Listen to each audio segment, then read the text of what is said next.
Alhamdulillah. Alhamdulillahil qail. Inna Allaha 'indahu 'ilmus sa'ah wa yunazzilul ghaitha wa ya'lamu ma fil arham wa ma tadri nafsum madza taksibu ghadan wa ma tadri nafsum bi ayyi ardin tamut. Innallaha 'alimun khabir. Suratul Luqman. Asyhadu an la ilaha illallah wahdahu la syarika lah wa asyhadu anna sayyidana Muhammadan abduhu wa rasuluh. Allahumma salli wa sallim wa barik ala sayyidina Muhammad wa ala alihi wa ashabihi wa man tabi'ahum bi ihsan ila yaumiddin. Amma ba'd. Faya ibadallah, ittaqullaha haqqa tuqatih wa la tamutunna illa wa antum muslimun. Seperti biasa, saya berpesan kepada diri saya dan tuan-tuan sekalian, marilah kita sama-sama bertakwa kepada Allah Subhanahu wa taala dengan sebenar-benar takwa, dengan melaksanakan perintah Allah Subhanahu wa taala dan meninggalkan larangan Allah Subhanahu wa taala. Moga-moga saya dan tuan-tuan sekalian digolongkan di kalangan mereka yang berjaya di dunia dan berjaya di akhirat, insya-Allah. Pada hari ini saya akan menyampaikan satu tajuk khutbah yang sangat penting dalam kehidupan kita. Dalam kehidupan kita ni, ini yang paling penting sekali, yaitu tentang sengsara su'ul khatimah.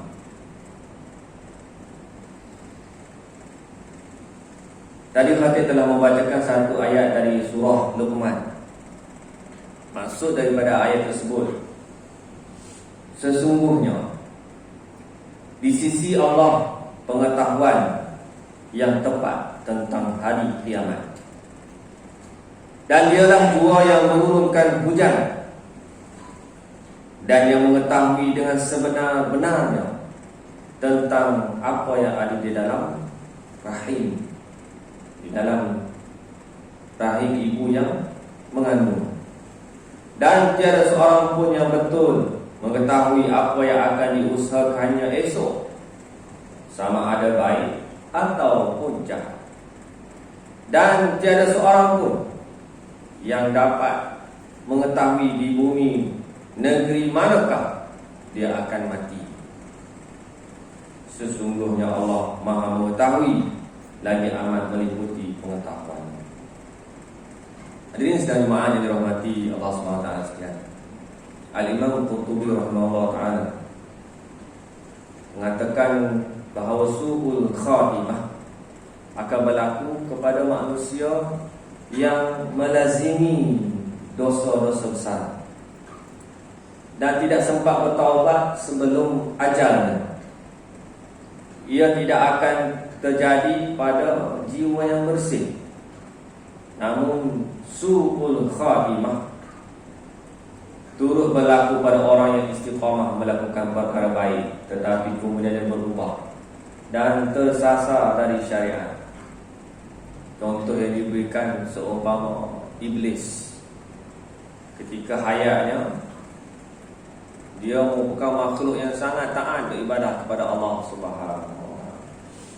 Tetapi oleh kerana sombong dan takabur kepada arahan Allah Subhanahu wa taala, Allah Subhanahu wa taala menggolongkan dia di kalangan makhluk yang su'ul khatimah. Allah Subhanahu wa taala berfirman dalam surah Al-Baqarah ayat 108, Am turiduna an tas'alu rasulakum kama su'ila Musa min qabl wa man yatabaddalil kufra bil iman faqad dhalla sawa'as sabil. Maksudnya, apakah kamu menghendaki untuk meminta kepada Rasul kamu seperti Bani Israel meminta kepada Nabi Musa AS pada zaman dahulu. Dan barang siapa yang menukar iman dengan kekafiran, maka sesungguhnya orang itu telah sesat dari jalan yang lurus. Dan jemaah yang dirahmati Allah SWT sekalian, Allah SWT menjelas, memberikan peringatan melalui firman-Nya pada ayat 102 surah Ali Imran. Ya ayyuhalladzina amanu taqullaha haqqa tuqatih wa la tamutunna illa wa antum muslimun. Wahai orang-orang yang beriman, bertakwalah kepada Allah Subhanahu wa taala dengan sebenar takwa, dan janganlah kamu mati melainkan kamu mati sebagai seorang Islam. Maknanya di akhirnya sekali kita berharap, kita berusaha supaya kita ni semua mati sebagai seorang Islam. Inilah perkara yang sangat digerungi oleh manusia beriman kepada Allah Subhanahu wa taala. Memanglah husnul khatimah ataupun kematian yang baik ini menjadi idaman kita sebagai seorang beriman. Semua nakkan perkara tersebut. Kerana itulah yang menjadi penentu kepada kita kehidupan kita di akhirat nanti. Bagaimana pula tanda-tanda orang yang su'ul khatimah ataupun kematian yang buruk ini? Jadi kita kena kenal tanda-tanda ini supaya kita tidak tergolong, amin, insya-Allah, mudah-mudahan kita tidak tergolong di kalangan orang-orang yang Allah SWT kategorikan sebagai su'ul khatimah, kematian yang buruk. Tanda yang pertama, dia buruk sangka kepada Allah Subhanahu wa taala. Jadi kita kena sentiasa baik sangka dengan Allah. Jangan buruk sangka kepada Allah Subhanahu wa taala. Orang yang buruk sangka kepada Allah Subhanahu wa taala, tanda dia orang yang su'ul khatimah. Berapa ramai manusia yang dihinggapi penyakit-penyakit kronik, diuji oleh Allah Subhanahu wa taala dengan penyakit-penyakit yang pelik-pelik, sehingga dia buruk sangka dengan Allah Subhanahu wa taala. Dihinggapi dengan penyakit kanser, dengan COVID, dengan macam-macam perkara, menyebabkan dia tu buruk sangka dengan Allah Subhanahu wa taala dan dicabut nyawanya dalam keadaan buruk sangka dengan Allah Subhanahu wa taala. Wa na'udzubillahi min zalik. Kita harap moga-moga Allah Subhanahu wa taala pelihara kita semua daripada tergolong dalam kelompok manusia seperti ini. Nabi SAW 3 hari sebelum baginda wafat, diriwayatkan oleh satu hadis oleh Sayyidina Jabir radhiyallahu anhu. Dia kata, aku mendengar Rasulullah SAW bersabda 3 hari sebelum baginda wafat. Nabi SAW kata, la yamutanna ahadukum illa wa huwa yuhsinu billahi dhanna. Janganlah seseorang dari kamu mati melainkan dia telah bersangka baik kepada Allah Subhanahu wa taala. Riwayat Imam Muslim. Kita tak tahu bila kita nak mati, kan? Mungkin sekarang, mungkin sekali lepas ni keluar daripada pintu, mungkin sekali masa naik motor, sekali naik kereta.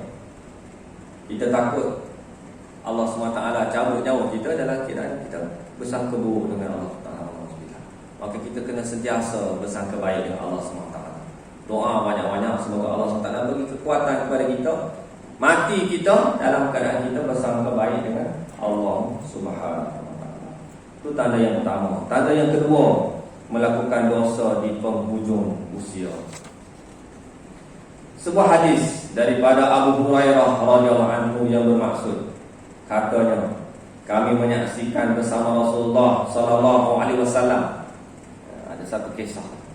Sabdanya kepada seorang lelaki yang mengaku Islam. Dia ini dari kalangan ahli neraka. Nabi SAW bagi tahu kepada seseorang tu, dia ni ahli neraka. Lalu ketika mana orang itu menyertai peperangan, orang yang disebut oleh Nabi SAW tadi, Nabi SAW kata dia ni ahli neraka, maka dalam satu peperangan dia berperang dengan sangat hebat sehingga mengalami kecederaan yang sangat teruk. Lalu dikatakan, wahai Rasulullah, orang yang kamu katakan tadi sebagai ahli neraka hari ini dia berperang dengan bersungguh-sungguh dan telah mati.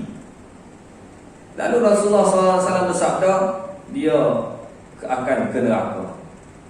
Abu Hurairah radhiyallahu anhu berkata, hampir-hampir sebahagian hadirin merasa ragu, tidak percaya dengan Nabi SAW. Ketika mereka berada dalam keadaan seperti itu, dikatakan, ada orang khabar, orang kata bahawa sesungguhnya dia belum mati. Sebelum dia mati, selepas kecederaan yang sangat teruk tersebut, sebaliknya mengalami luka yang sangat parah. Ketika malam datang, ia tidak bersabar atas luka dia, atas luka yang menimpa, maka ia membunuh dirinya sendiri dalam keadaan orang tak tahu. Lalu Nabi diberitahu mengenai hal tersebut. Lalu Nabi SAW bersabda, Allah yang maha besar, aku bersaksi bahawa aku adalah hamba Allah dan Rasul. Rawahu Imam Al-Bukhari. Hadis yang diriwayatkan oleh Imam Bukhari menceritakan tentang perihal manusia yang Nabi SAW dengan mukjizatnya, Nabi SAW kenal ia ni ahli neraka. Kerana apa? Akhirnya dia mati dalam keadaan membunuh dirinya sendiri, melakukan satu perbuatan yang dosa besar, menyebabkan dia dimasukkan ke dalam neraka Allah Subhanahu wa taala. Walaupun pada zahirnya nampak dia berperang, nampak dia luka parah dalam peperangan jihad menentang musuh-musuh Allah Subhanahu wa taala, tetapi kita tidak tahu apa yang berlaku di sebaliknya. Dengan mukjizat Nabi SAW, Nabi SAW kenal akan perkara ini. Begitulah kisah manusia yang pada asalnya baik, namun menjadi sebaliknya ketika di penghujung usia. Kita minta Allah SWT pelihara kita ini, insya-Allah. Dan jemaah yang dirahmati Allah SWT sekalian, berdasarkan kepada dua tanda yang disebutkan tadi, boleh disimpulkan bahawa su'ul khatimah terbahagi kepada dua martabat. Pertama, martabat yang ringan, di mana hatinya sangat cenderung pada urusan dunia dan mengikut syahwatnya. Ia akan bergembira ketika saat sakaratul maut. Kedua, martabat yang berat, iaitu rosak akidahnya sehingga bertukar agama. Ini yang amat dibimbangi. Imam Sufyan Ats-Tsauri pernah menangis pada satu malam.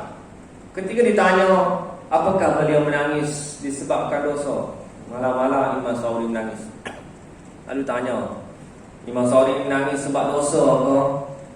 Imam Tsauri pun dia mengambil segenggam debu dan mengatakan, dosa-dosaku ini lebih ringan daripada debu tersebut. Namun aku menangis kerana takut su'ul khatimah.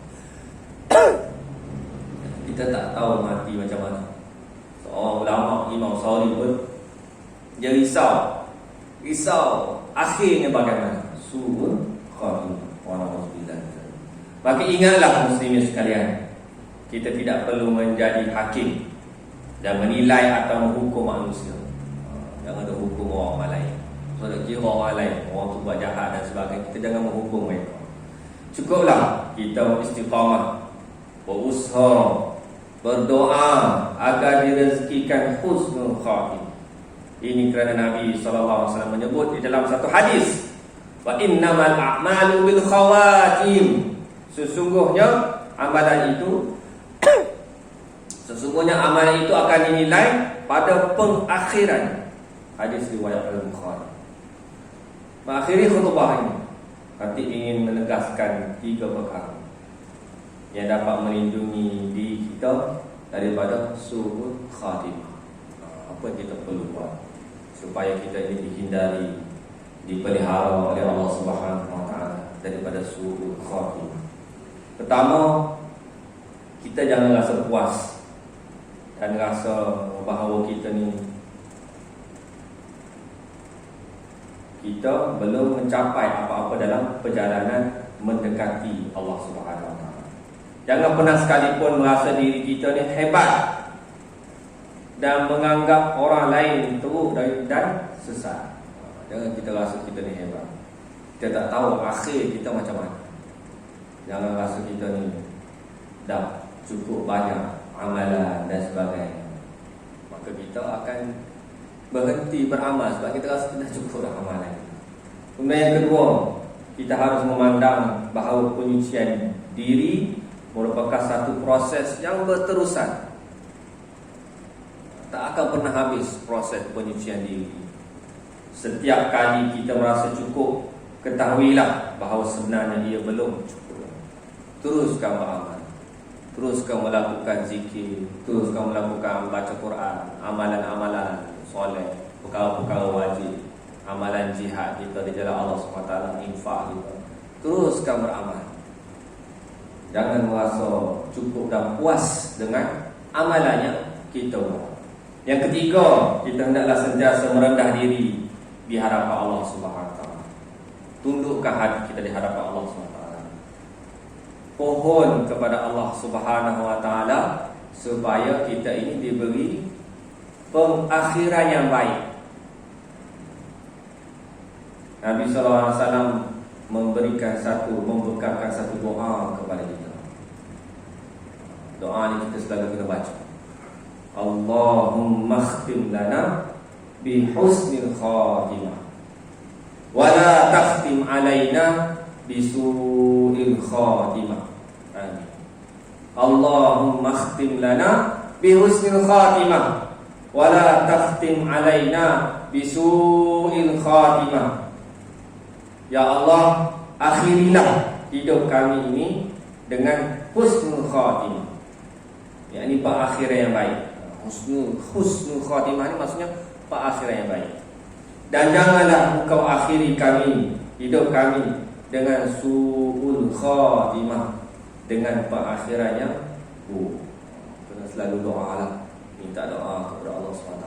Kita tak tahu pengakhiran kita macam mana, kita minta pengakhiran kita ni akhir yang terbaik, insya-Allah. Akhir sekali Allah SWT berfirman, a'udzubillahi minasyaitonir rajim. Man kana yuridu harthal akhirah nazid lahu fi harthi.